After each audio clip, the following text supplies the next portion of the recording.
সাংবাদিক ভাইয়েরা, আপনারা আমাদের ডাকে যেভাবে সাড়া দিয়েছেন, আপনাদের সবাইকে চেম্বারের পক্ষ থেকে, বোর্ডের পক্ষ থেকে আমি আন্তরিক ধন্যবাদ জানাই। পাশাপাশি পরিচালকবৃন্দ, এই প্রথম আমি এইভাবে বসছি, পরিচালকবৃন্দ যারা আপনারা আমাকে যোগ্য মনে করেছেন তাদেরকেও ধন্যবাদ জানাই। এবং আমি ধন্যবাদ জানাই ব্যবসায়ীবৃন্দ যারা আমাকে এই জায়গাটায় আসার জন্য বহুভাবে আপনারা রিকোয়েস্ট করেছেন, বহুভাবে চেষ্টা করেছেন আমাকে এই জায়গাটা নেওয়ার জন্য, এই জায়গাটা আসার জন্য। আমি সমস্ত ব্যবসায়িকদেরকে এবং ওনাদেরকে আমি ধন্যবাদ জানাই। আমি ধন্যবাদ জানাই বিকেএমই এর প্রেসিডেন্ট, আমাদেরই বড় ভাই হাতেম সাহেবকে, এবং আপামর সাধারণ ব্যবসায়ীবৃন্দকে ধন্যবাদ জানাই। আমরা এই সাংবাদিক সম্মেলন করার একটা উদ্দেশ্য আছে। এই উদ্দেশ্যটা শুরু করার আগে যারা এই আজকের পরিস্থিতি, দেশের পরিস্থিতি যেভাবে চেঞ্জ হয়েছে, এই যে ছাত্র সমাজ, বৈষম্য বিরোধী ছাত্র সমাজের শত শত আমরা আইডিয়া করি বেশি কম হইতে পারে, 4,000 লোক ক্ষতিগ্রস্ত হয়েছে এবং 20,000 ছাত্রছাত্রী আহত হয়েছেন, তারা চিকিৎসাধীন আছেন। যারা মারা গেছেন, শহীদ হয়েছেন, তাদের আত্মার মাগফিরাত কামনা করি, এবং যারা অসুস্থ হয়ে চিকিৎসাধীন আছেন তাদের আরোগ্য কামনা করি। আর এরপরে আমি পরিস্থিতি নিয়ে আপনাদের সাথে একটু কথা বলতে চাই। নারায়ণগঞ্জ জেলা নিয়ে আমরা কথা বলব, যেহেতু এটা চেম্বার, নারায়ণগঞ্জের ব্যবসায়ী সমাজ নিয়ে কথা বলবো। আপনাদেরকে আমাদের খুব পাশে দরকার, কারণ আপনারা জানেন ব্যবসায়ীরা কিভাবে গত 1 মাস যাবৎ কিভাবে মনে করে একটু ভয় ভীতি, ক্ষতিগ্রস্ত, চাঁদা, দখল, মামলা হামলা চলছে। এইটা আমরা ব্যবসায়ীরা বলতে চাই, ব্যবসায়ীরা কখনোই রাজনীতির সাথে জড়িত না। আমরা পরিস্থিতির শিকার কখনো কখনো, এটা স্বাধীনতার পর থেকেই ব্যবসায়ীরা সব সময় কেউ না কেউ মনে করে নির্যাতিত হয়। আমরা ভয়ে থাকি, বলতে পারি না হয়তো, কিন্তু দিন শেষে যখন আবার পরিবর্তন হয়, তখন আবার আমাদের উপর দিয়ে ঝড়ঝাপটা যায়। আপনাদের কাছে অনেক ডকুমেন্ট আছে যে কিভাবে গত কয়েকদিনে কিভাবে চাঁদা আদায় হয়েছে, কিভাবে প্রতিষ্ঠান ক্ষতিগ্রস্ত হয়েছে, কিভাবে হুমকি দুমকি চলছে। আমার চেম্বার নিজেও আক্রান্ত। আমার চেম্বার 3 লাখ টাকা, 10 লাখের দাবি, 3 লাখ টাকা মিটিয়েছি, 7 লাখ টাকার জন্য চাপ আছে। আমার প্রতিষ্ঠান, আমাদের প্রাণপ্রিয় প্রতিষ্ঠান বিকেএমই, ওনারাও চাঁদা দিয়েছে, বাধ্য হয়েই দিয়েছে, ভয়ভীতি দেখিয়েছে, 5 লক্ষ টাকা দিয়েছে। আমি এই জায়গায় বলতে চাই, টাকা ফেরত দিতে হবে। আমি শক্তভাবে বলতে চাই, চাঁদা 1 পয়সা চাঁদা তো দিবই না।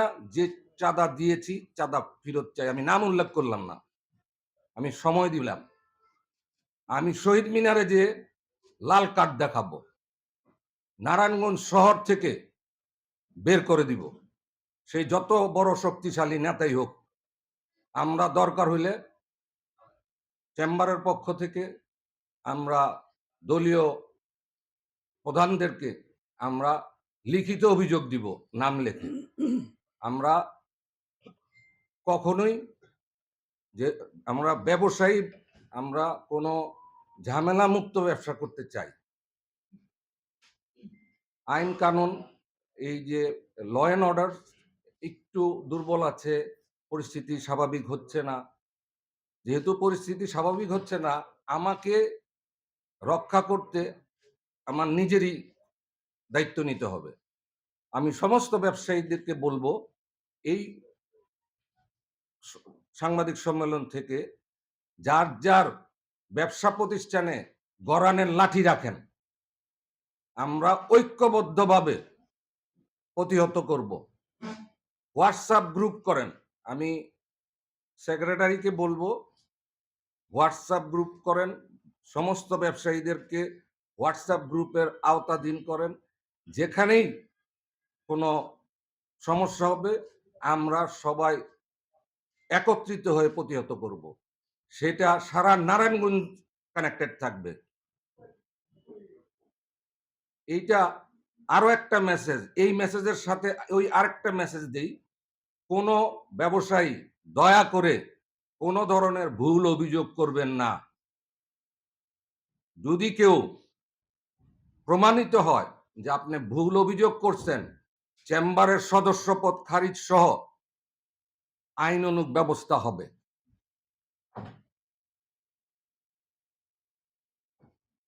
পুলিশ ভাইদেরকে বলতে চাই, নারায়ণগঞ্জ এসপি সাহেব বলতে চাই, আপনারা একটু অ্যাক্টিভ হন। আমাদের কি সহযোগিতা লাগবে, ব্যবসায়ীদের কি সহযোগিতা লাগবে, আপনারা আমাদের কাছে যদি সাহায্য চান আমরা সাহায্যের হাত বাড়িয়ে দিব।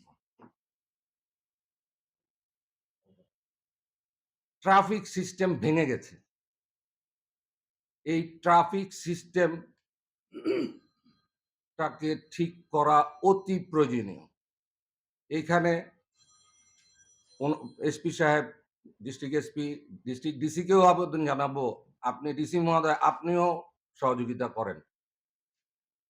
নারায়ণগঞ্জ শহরে চলা যাচ্ছে না।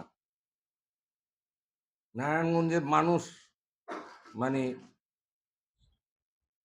কালীবাজার থেকে এই চাষারা আসবে, তার 50 মিনিট লেগে যায়, 60 মিনিট, 7 মিনিটের রাস্তা। খুবই বাজে অবস্থা। আমরা ওনাদের কাছে আবেদন করব যে ওনারা যাতে এই ট্রাফিক ব্যবস্থার উন্নয়ন করেন। চেম্বার অথবা আমি দাবি করব, এবং এটা আমার আমার দাবি এরকম, যে চেম্বার কোনোদিন আর রাজনৈতিক ঢাল হিসেবে ব্যবহার হবে না। এটা একটা স্বতন্ত্র প্রতিষ্ঠান, শুধু ব্যবসায়ীদের শুধু ব্যবসায়ীদের স্বার্থ সংশ্লিষ্ট কাজের ভিতরেই থাকবে আশা করি। আমরা যখন চেম্বারে ঢুকবো আমাদের কোনো রাজনৈতিক পরিচয় থাকবে না। আমি আরো একটা কথা বলতে চাই, এ যাবৎকালে এই জিনিসটা হয় না, এই জন্য আমরা লজ্জিত।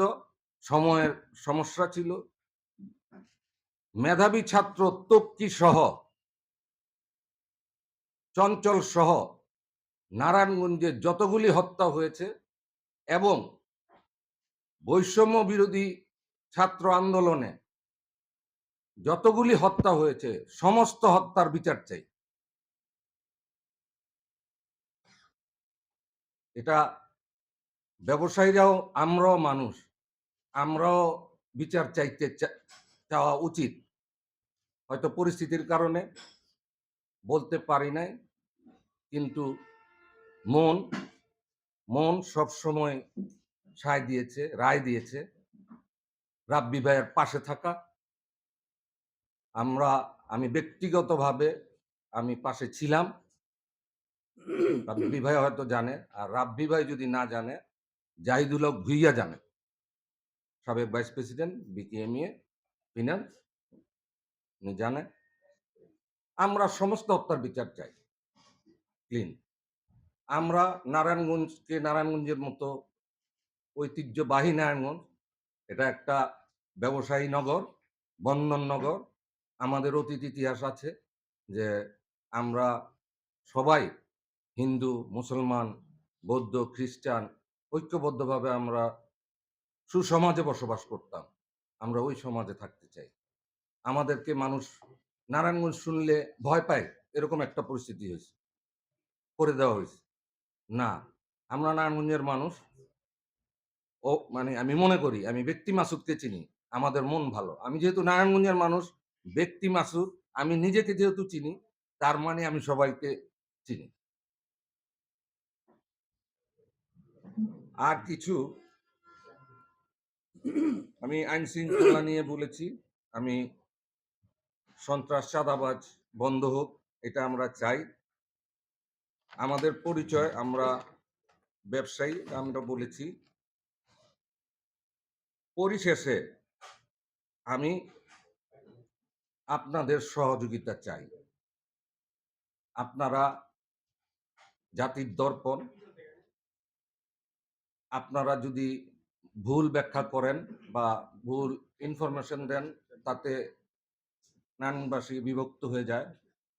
নিরপেক্ষ থেকে কলমটাকে নিরপেক্ষ করেন। হয়তো আপনাদের কষ্ট হবে, হয়তো এটাতে চ্যালেঞ্জ আছে, কষ্ট হবে, কিন্তু সত্যের পথে থাকবো আমরা। আমাদের পক্ষ থেকে যদি কোনো সহযোগিতা আপনাদের দরকার হয়, আমরা আপনাদের পাশে থাকবো। আপনারাও আমাদের পাশে থাকেন। আমি এই বলে আজকের আনুষ্ঠানিক বক্তব্য আমি শেষ করছি। আল্লাহ হাফেজ। বাংলাদেশ জিন্দাবাদ।